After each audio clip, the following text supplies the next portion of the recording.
हरि ओम चंद्रमा मनसो जातः चक्षुः सूर्यो अजायतः श्रोत्राद्वायुष्यः प्राणस्य मुखादग्निरजायतः शुभं करोति कल्याणं आरोग्यं सुखं मम बुद्धिर्प्रकाशार्थः नमस्ते।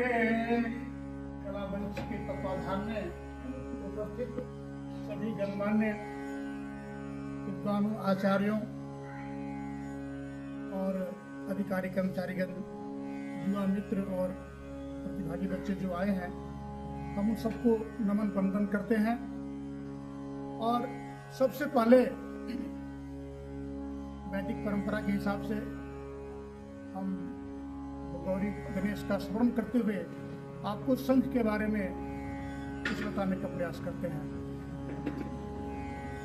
वर्णानामर्थ संघानाम रसानाम छंदसामपि मंगलानाम च कर्तारो वंदवानी विनायको भवानी शंकरो वंदे श्रद्धा विश्वास रूपिणो याभ्याम विना न पश्यन्ति सिद्धा स्वान्तस्थैश्वरम् वंदे बोधगयं नित्यं गुरु शंकर रूपिणम् यमाश्रितो हि वक्रोऽपि चंद्र सर्वत्र वन्दते सीताराम गुणग्राम पुण्यारण्य विहारिणो वंदे विशुद्ध विज्ञानो कवीश्वर कपीश्वरो। आज इस महत्वपूर्ण संगोष्ठी में जहाँ संघ की उत्पत्ति, उसके महत्व, वैज्ञानिक युग में इसके प्रभाव, इन सब के बारे में हमको अपने विचार करने का अवसर मिला है। सम्मान प्रकट करते हैं और सबसे पहले संघ के बारे में जानिए। आज जितने भी पवित्र धार्मिक अनुष्ठान होते हैं, संघ का वहाँ सबसे अधिक महत्व होता है। आपने सुना है हमारे जो सबसे सुप्रीम देवता है भगवान विष्णु, भगवान शिव, भगवान विष्णु के हाथ में आपने शंख देखा है। और भगवान विष्णु को सिर्फ श्रीधर ही नहीं कहा जाता, उन्हें शंखधर भी कहा जाता है। सशंख चक्रम सकिरीट कुंडलम सपीत वस्त्रम सरसीरुभक्षणम सहार वक्षस्थलभम कौस्तुभम श्रियम नमामि विष्णु शीर्षाम चतुर्भुजम। भगवान विष्णु के हाथ में अपने शंख दिखा है।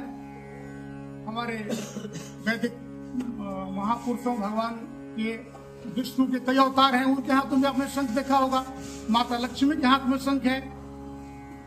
यह सुनिश्चित करता है कि स्त्री पुरुष सभी इसके समान रूप से भागीदार हैं, सभी शंख बजा सकते हैं। जो कई विकृतियां भी कई लोग बताते हैं कि वो नहीं बजा सकता, ऐसा कुछ नहीं है। हमारे वैदिक धर्म ग्रंथों में भी आपने अपाला, घोषा जैसी महान विदुषियों को सुना होगा, जो स्त्रियां थी और उन्होंने भी वैदिक मंत्रों का संग्रहण किया है, उनके ऊपर लिखा है और उनके नाम से जाना जाता है भगवान शिव। और आप ये समझे कि शंख की उत्पत्ति जैसा कि वेदों में वर्णित है, धनु के पुत्र शंखासुर के हड्डियों से इसका निर्माण हुआ था, ऐसा माना जाता है। वैदिक पुराण में इसके कई जगह पर आप पुराणों में, उपनिषदों में, अन्य धर्म ग्रंथों में भी आपने शंख के बारे में पढ़ा है। शंख की उत्पत्ति का एक बड़ा आधार समुद्र मंथन भी है। समुद्र मंथन के समय माँ लक्ष्मी के साथ शंख की उत्पत्ति हुई है। जैसे कि अन्य आचार्य लोग या बहुत सारे लोग जानते हैं, माँ लक्ष्मी के साथ शंख की उत्पत्ति हुई और उन्हें उनका भाई भी मानता है।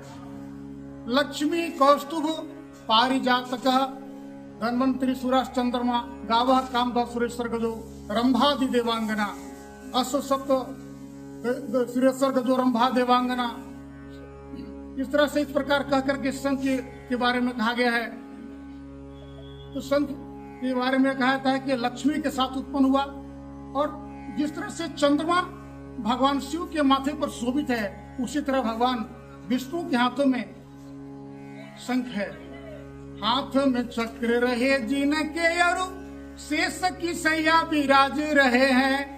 भक्त का मान सदा रखते निज भक्त का भाव निहार रहे हैं। ध्यान धरे इनका जो सदा उसकी मनसा को सवारे रहे हैं। हे शालिग्राम है विष्णु चतुर्भुज आपको भक्त पुकारे रहे हैं। इस तरह से भी लोगों ने सुना है आप सबने कि भगवान विष्णु के हाथ में सदैव चक्र रहता है। जितने भी यज्ञादि अनुष्ठान हैं उन सभी में शंखों का विशेष रूप से महत्व बताया गया है। यहाँ तक कि आप अभी डॉक्टर साहब हैं, ये इसके बारे में थोड़ा विस्तार से वैज्ञानिक रूप से ही बताएंगे।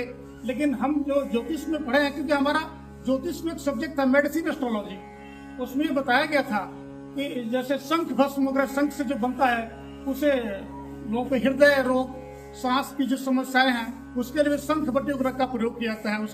उसका चूर्ण करके शहद में मिलाकर शंख को लेने की परंपरा रही है, उससे हृदय गति नियंत्रित होती है। इसके बारे में विस्तार से डॉक्टर साहब बताएंगे और अन्य जो हमारे आचार्य अखिलेश जी भी बताएंगे। इसी के साथ मैं विराम देता हूँ। अभी आचार्य संजय पांडे जी के द्वारा इस पर पर्याप्त प्रकाश डाला गया। इसके संबंध में समुद्र मंथन के विषय में एक श्लोक है जिसमें स्पष्ट होता है 14 रत्नों की उत्पत्ति के विषय में। वह है कि श्री मणिरंभा वारुणी अमिय शंख गजराज कल्पद्रुम शशि धेनु धनु धनवंतरि विषबाज। क्षीर सागर के मंथन में 14 रत्नों की उत्पत्ति हुई थी। उसमें एक रत्न शंख भी प्राप्त हमें हुआ था। और अभी जो आचार्य जी बता रहे थे कि लक्ष्मी के साथ उत्पत्ति हुई अथवा लक्ष्मी के भाई, इसको हम पूर्णतः प्रमाणिक नहीं कह सकते। इस तरह की कुछ मिथ्या प्रचार प्रसार हमारे समाज में ऐसा हो गया है, क्योंकि समुद्र मंथन से जब 14 रत्न निकले तो सब एक साथ निकले, समुद्र के गर्भ से निकले, लेकिन सबकी क्वालिटी अलग अलग की थी। कोई जीव था, कोई ईश्वर तत्व थे, कोई विष हलाहल था। तो इस तरह से सब आपस में भाई बहन हो, यह ऐसा संभव है क्या? नहीं, संभव नहीं है। हाँ, एक साथ सबकी उत्पत्ति हुई थी, एक गर्भ से उत्पत्ति हुई थी, यह माना जाए। यदि शंख लक्ष्मी जी के भाई हो जाएंगे तो ऐरावत हाथी और कल्पद्रुम और हलाहल विष भी तो भाई बहन हो सकते हैं। इसलिए यह बीच में हमारे यहाँ कुछ इस तरह की किंवदंती आई, जिससे कुछ कठिनाइयां समाज में भी आती है। कई जगह कहीं कहीं इस तरह का भी प्रसंग आने लगा है कि लक्ष्मी पूजन में शंख नहीं बजाना चाहिए, शंख बजाने से लक्ष्मी रुष्ट हो जाती हैं क्योंकि उनके भाई हैं। नहीं, इस तरह की बात नहीं है, बल्कि इससे संबंध में श्रीमद् देवी भागवत महापुराण में वर्णन आया है कि जहाँ शंख की ध्वनि नहीं होती, शंख की पूजा नहीं होती, वहाँ लक्ष्मी ठहरती नहीं। अर्थात जहाँ शंख का सम्मान है वहीं लक्ष्मी भी उपस्थित रहती है। तो ये शंख की उत्पत्ति उस पीरियड में हुई। शंख कई क्वालिटी है शंख के। महाभारत काल में युद्ध के लिए जब भी उद्घोष हुआ तो सबके पास अलग अलग शंख थे, जिसके विषय में हम चाहेंगे कि हम तो रख ही सकते थे, लेकिन एक बालक आया है अपनी तैयारी में, उतना बतावे तो उसको भी थोड़ा मौका मिल पाएगा। इसलिए इस संबंध में भी हम इतनी बात कह करके शंख का के विषय में तो आचार्यों ने बहुत बढ़िया बताया। शंख को हम लोग जान गए, शंख के प्रकार भी जान गए, है ना। और शंख कुछ महान जो हमारे महापुरुष हुए उन्होंने शंख बजाया, तो हम लोग उस हिसाब से शंख के भी नाम हुए। नाम हर प्रिय चीज का नाम हम लोग रखते हैं, अपने पुत्र का रखते हैं, उसी प्रकार क्योंकि यह भी प्रिय रहा होगा, इसलिए इसका नामकरण होगा। जो श्रेष्ठ है, जो प्रिय है, उसका नामकरण होता है ना। तो उसी हिसाब से अब पांचजन्य है तो पांचजन्य पर हमारी पत्रिका भी है ना। कहीं ना कहीं यही है कि धर्म उससे जागृत है ना, और अधर्म का विनाश। धर्म की जहां तक बात होती है, सनातन धर्म की जो विशाल है ना। मैं तो कभी कभी कहता हूँ कि कई लोगों को पता नहीं है कि हम किस धर्म के हैं, कि हमारे पिता कौन है। लोग सनातन से इतर बात करते हैं, है ना, उन्हें पता नहीं है कि हमारे पिता कौन है, पिता का पता नहीं है ना। तो सनातन धर्म जहाँ तक है, सनातन संस्कृति जहाँ तक है, वह उस संस्कृति का वाहक जो है हमारा संघ है। इसमें कोई हम लोगों को शंका नहीं होनी चाहिए। दूसरी बात, यह उद्घोषक है मंगलाचरण का, साथ ही साथ उद्घोषक है धर्म की प्रतिष्ठा का। जब धर्म पर अगर आघात होगा तो वहां भी हमारे एकीकरण के लिए शंखनाद होगा, है ना।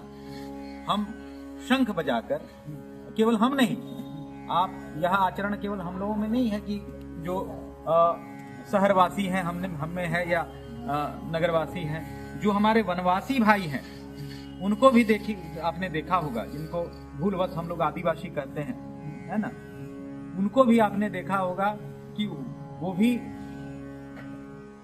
अपने पवित्र कर्मों से लेकर युद्ध उद्घोष तक में शंख का प्रयोग करते हैं। अब जो भी धर्म से जुड़ी चीजें हैं, है ना, वह पहले तो हम लोग धर्म को मानते थे, बिल्कुल मानते थे, फिर नए विचार आए, कहीं ना कहीं शंका आई।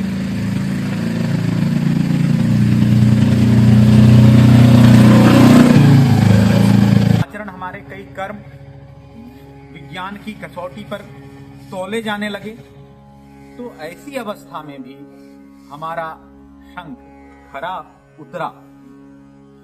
यह चर्चा में तब फिर आया जब कोरोना जैसे महामारी ने, है ना, पूरी संसार को अपने विश्वास में जकड़ लिया, है ना। अब समझे बात को, शंख बजता कैसे है इसको हम लोगों को समझना होगा। शंख को बजाने के लिए हम हवा को, अपने अंदर संचित हवा को पहले तो अपने फेफड़े को पूरा फुलाते हैं, उसके हवा को हम का दबाव बनाते हैं और उसके बाद हम शंख से उसको छोड़ना शुरू करते हैं, है ना। तो इस हिसाब से क्या हो रहा है, आपके फेफड़ों में अतिरिक्त जो है वायु भर रहा, और इसके कारण क्या हो रहा है, फेफड़े के वो हिस्से भी जो नहीं पूरा खुल पा रहे थे, वो वायु के दबाव के कारण खुल रहे हैं। अगर आपके फेफड़े का कोई भाग कोलेप्स्ड हो गया है, ठीक है ना, उसके अंदर ऐसी चीजें घुस गई हैं जिसके कारण उसकी दीवारें चिपक गई हैं, अंदर जो एल्विलाई होते हैं, तो उसको भी खोलने का कार्य करेगा। सामान्य परिस्थितियों में, विपरीत परिस्थितियों में भी अगर वहां से हम लोग हवा को और ये को हटा देते हैं, मान लो हाइड्रोथोरेक्स हो जाता है, हवा भर जाता है, फिर हाइड्रो न्यूमोथोरेक्स हो जाता है, हवा ऊपर से भर जाता है और फेफड़ा कहीं नीचे चला जाता है। अब एक बार पहले तो उस हवा को हमको निकालना पड़ेगा जो उस पर दबाव डाल रहा है, उसको अगर हम निकाल देते हैं तो फिर हमारे पास वैसे ही व्यायाम बचते हैं जिससे हम हवा को जोर से आगे निकाल। और इसमें शंख का है, शंख की उपयोगिता है। दूसरा आप देखें कि शंख को निकालने से यहाँ के जो नर्व है, वेगस नर्व है ना, वेगस नर्व का कार्य है हृदय की गति को कम करना। बहुत ज्यादा एक्टिवेट होगा तो रोक भी देगा, है ना।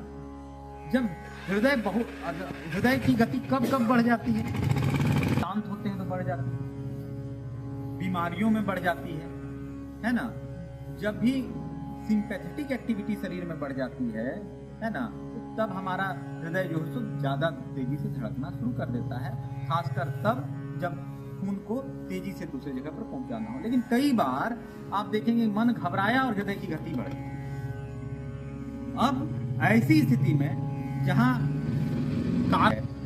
है ना, वहां क्या होगा कि जैसे ही आप इसको देंगे, वेगस नर्व एक्टिवेट होगा हल्का, तो हृदय की गति को नियंत्रित कर देगा। मतलब हृदय को की गति को, ठीक है ना, अपने सीमा में रखने में भी एक जो कि सीमा है 70 से 100, उसमें भी यह सहायक होगा हमारा। आगे देखें कि अब कहा यह भी जाता है कि इससे वाइब्रेशन उत्पन्न होता है, और वाइब्रेशन जो है कहीं कहीं सूक्ष्मजीवों को प्रिय नहीं होता है, हानिकारक सूक्ष्मजीवों को, और वो वाइब्रेशन जो है कहीं ना कहीं उसको क्षति पहुंचाते, वाइब्रेशन के कारण भी नष्ट होते हैं। और संक्षिप्त करें बातों को, और एक जो लाभ है इसको वैज्ञानिक लाभ भी कह सकते हैं कि आपके एकाग्रचित्ता को बढ़ा देता है। जैसे ओम की ध्वनि है, इसके उच्चारण से क्या है, यह ध्वनि आपके अंदर में, साथ ही में आपके जहां जहां आपके स्पेस है, एयर स्पेस है, वो सब जगह पर गूंजती है, गुंजायमान होती है। और इससे क्या होता है, आपके मन में जो विचार हर समय दौड़ते ही रहते हैं घोड़े की तरह इधर उधर, वह कहीं ना कहीं रुक कर सुनने लगता है। मन भी आपका रुकता है, मन का अश्व जो है वह रुकता है कुछ देर तक और सुनने का प्रयास करता है। ठीक उसी तरह शंख ध्वनि में भी, तो शंख ध्वनि को जब हम चित्त एकाग्र करके सुनते हैं तो इससे हमारा एकाग्रता और बढ़ती है ना। और हमारा जो जिन लोगों का ध्यान किसी एक कर्म में नहीं लगा है या बहुत उद्वेलित हो गया है मन, उसके लिए भी यह सहायक हो जाता है। तो जितने भी मन की बीमारी होंगे उसमें कहीं ना कहीं आपका मन उद्वेलित हो रहा है ना, एकाग्रचित्त नहीं हो पा रहा है, तो मन की बीमारियों में भी इसका हम लाभ ले सकेंगे।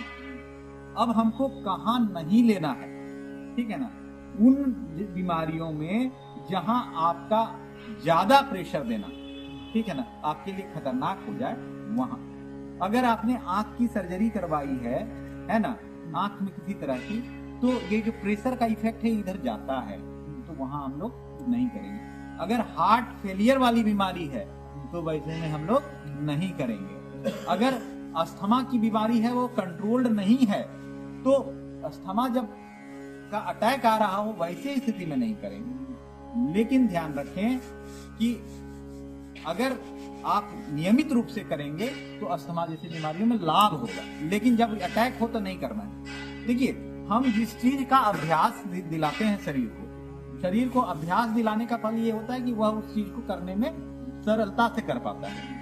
मैं अपनी ही बात बताऊं, या बहुत सारे लोग थे कोरोना के बाद, जैसे चलते आप तो कुछ देर आपको रुकना पड़ जाता, लगता कि सांस अत्यधिक फूल रहा है।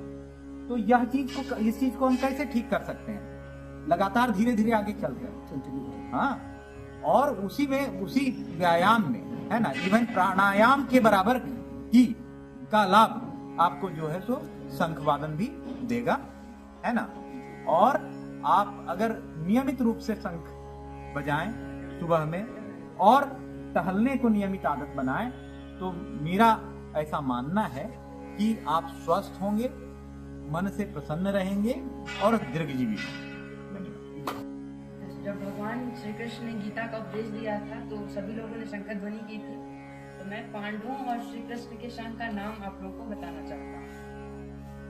सबसे पहले श्री कृष्ण के शंख का नाम मैं आपको बताना चाहूंगा। उनके शंख का नाम पांचजन्य था, युधिष्ठिर के शंख का नाम अनंत विजय था, अर्जुन के शंख का नाम देवदत्त था, भीमसेन के शंख का नाम पौंड्र था, नकुल के शंख का नाम सुघोष था, और अंत सहदेव के शंख का नाम मणिपुष्पक था।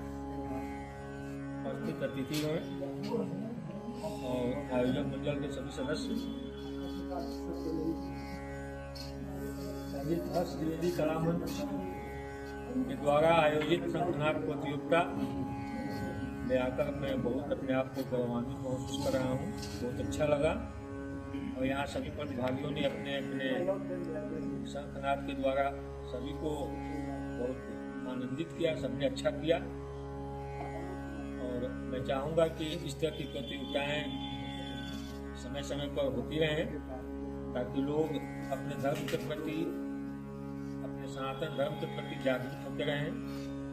और साथ ही आज जो बताया गया शंख के बारे में, इसकी उत्पत्ति कैसे हुई, कितने प्रकार के हैं, किन किन लोगों ने बजाया, और भी बहुत कुछ, शंख बजाने से क्या नफा है, क्या नुकसान है, सब कुछ हम लोगों को आज बताया गया। सब लोग, हमारे डॉक्टर साहब भी थे जो इसके वैज्ञानिक पक्ष भी रखा हम लोगों के सामने। बहुत अच्छा लगा, और मैं आशा करता हूँ कि इस तरह की प्रतियोगिता और बार बार समय समय पर आयोजित हो, ताकि हम लोग लाभान्वित हों। बहुत बहुत धन्यवाद। स्वागत, अभिनंदन। आज हम लोग ऐसे विषय पे चर्चा कर रहे हैं जिसके बारे में जनरली लोग सोचेगा भी नहीं कि एक विषय है। और अब जरूरत है हम लोग को या नए युवा पीढ़ी को कि इसी तरह के विषय पे ज्यादा से ज्यादा चर्चा करके और इसको समाज में बताया जाए। अगर इस तरह के विषय बिंदु पर छोड़ रहे हैं तो ये वास्तव में एक बहुत महत्वपूर्ण मुद्दा हम लोग छोड़ रहे हैं। आज नेट के जमाना में जिस तरह से जिसकी जरूरत नहीं है वो विषय पे हम लोग लगातार चर्चा कर रहे हैं, मेरे आंखों के सामने गुजर हम लोग देख रहे हैं। तो नया युवा वर्ग को इस सब विषय पे चर्चा करने की जरूरत है। इसके लिए नीरज श्रीधर जी और आप सभी लोगों को बहुत बहुत बधाई, बहुत बहुत धन्यवाद। हमारी जब भी आपको जरूरत हो, जहाँ भी जरूरत हो, हमको याद कीजिए, हम आपके साथ हमेशा हैं। बहुत बहुत धन्यवाद। आज यह शंखनाद प्रतियोगिता में मुझे नीरज श्रीधर जी के द्वारा सूचना मिली, आने का सौभाग्य प्राप्त हुआ। उनको मैं हृदय से आभार प्रकट करता हूँ। और बहुत सारी जानकारियाँ हमारे आचार्य महोदय के द्वारा, विद्वानों के द्वारा आज हमको सुनने का, सीखने का अवसर प्राप्त हुआ। सचमुच में शंख के कितने प्रकार, जो शंख हमारे भगवान के द्वारा, भगवान कृष्ण के द्वारा बजाया गया, उनका क्या नाम है, यह सब जानकारियाँ प्राप्त करने का अवसर प्राप्त हुआ।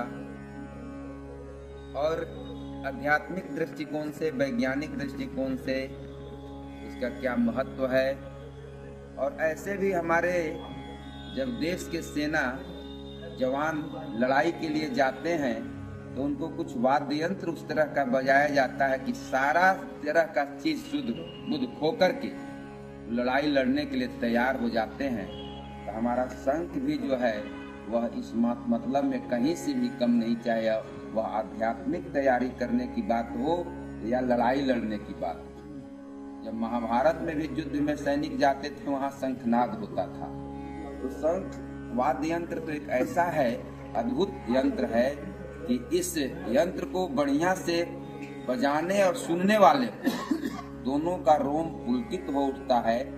इसकी मैं जितनी भी प्रशंसा करूं। और आने वाले हमारे समाज में जो ये युवा पीढ़ी है, अगर इस शंखनाद से इस तरह का जो भी प्रतिभागी इसमें भाग लिए, मैं उनको विशेष रूप से अनंत मंगल कामना प्रकट करना चाहूंगा कि वे इस तरह के उनके मन में प्रवृत्ति है, जिज्ञासा है, इच्छा है। आज तो हमारे बच्चे हमारे धर्म को भूल रहे हैं, उनको जानकारी नहीं है कि हमारा धर्म क्या है, हमको कैसे इसको पालन करना है।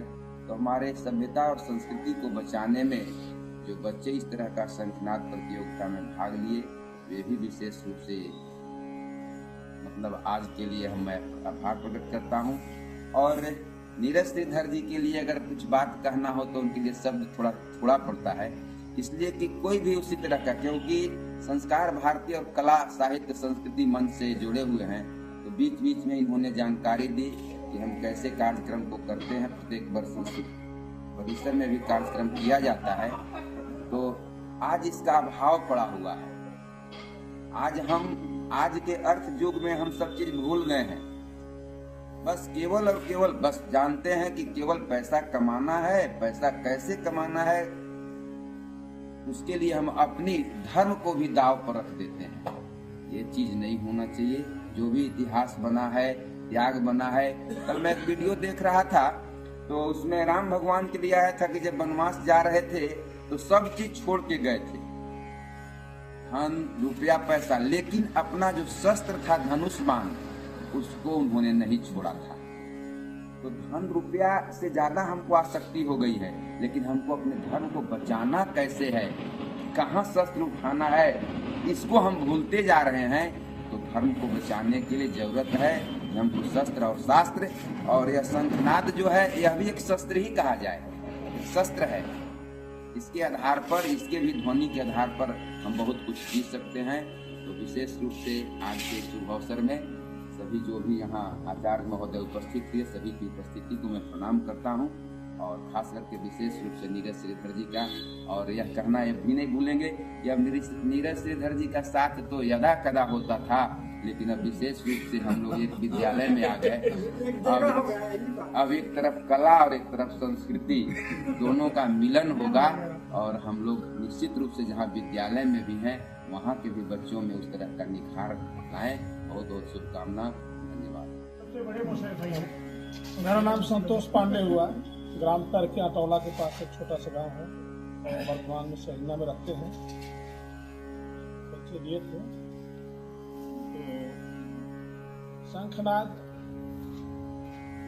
तो लगता है हमारे जो मन में विचार आता है कि वर्तमान समय में जो धर्म के ऊपर कुछ आघात हो रहा है उसके विरुद्ध जो राम मंदिर में ध्वज फहरा करके एक शंखनाद किया गया नया, तो हमको लग रहा है ये हिंदू राष्ट्र के लिए एक शंखनाद हो रहा है क्या, उसी का एक आह्वान हुआ ना। और शंखनाद तो सबसे जरूरी हम लोग को संगठित होना है। हम देखते हैं कि प्राय आज ही हम देख रहे हैं कि हम लोग आए, एक तो हम समय पर नहीं आ पाते हैं और आते भी हैं तो हमारी जो संख्या उपस्थिति जो है तो हमारा कमजोरी दिखा रहा है। तो हम इसमें कैसे सुधार लाएं, हमको इसके प्रति थोड़ा चिंतन करना पड़ेगा ना। एक हम जनसंख्या, हम जहाँ पर डाउन में जा रहे हैं, हमारा जनसंख्या आज़ादी के समय जो 9% था आज घट कर के हम 85 से 80 से भी कम हो गए। हो सकता है कि लोग लगे हैं 70% न हो जाए तो 75% आ गए ना। तो हम जहाँ बहुसंख्यक वहाँ भी हम घट रहे हैं और जहाँ पर अल्पसंख्यक थे वहाँ तो बिल्कुल खत्म हो गए। पाकिस्तान और बांग्लादेश में हमारा जो आबादी था 22% 30%, वो घट करके लगता है जो नगण्य होने, जीरो होने वाला है ना, 1-2% बचा है। तो सबसे अस्तित्व बचाने के लिए किसी भी आदमी से लेकर कोई जीव जंतु तक, कोई जीव जंतु भी जब तक संगठन में नहीं रहता है तो उसका अस्तित्व वहाँ खत्म हो जाता है ना। जैसे पारसी नाम का एक देश हुआ करता था जिसका नाम आज ईरान कहते हैं, वहाँ पारसियों का देश था।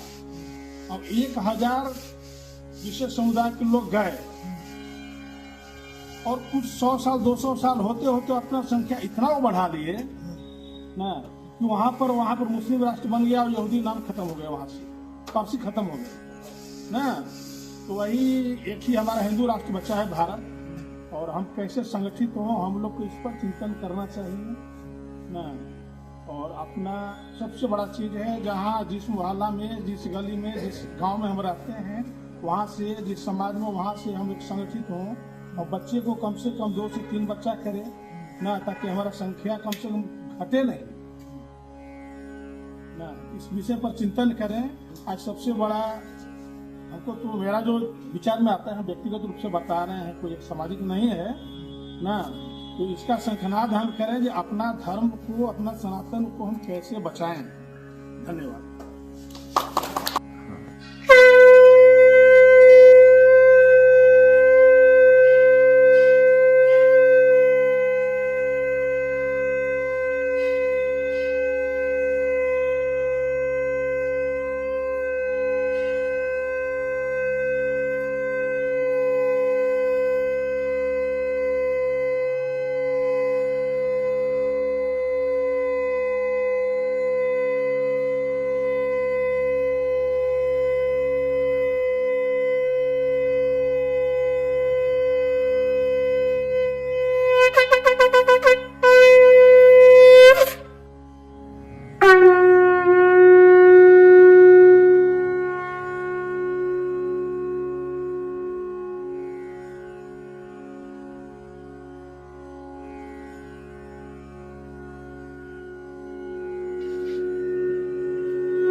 Thank you.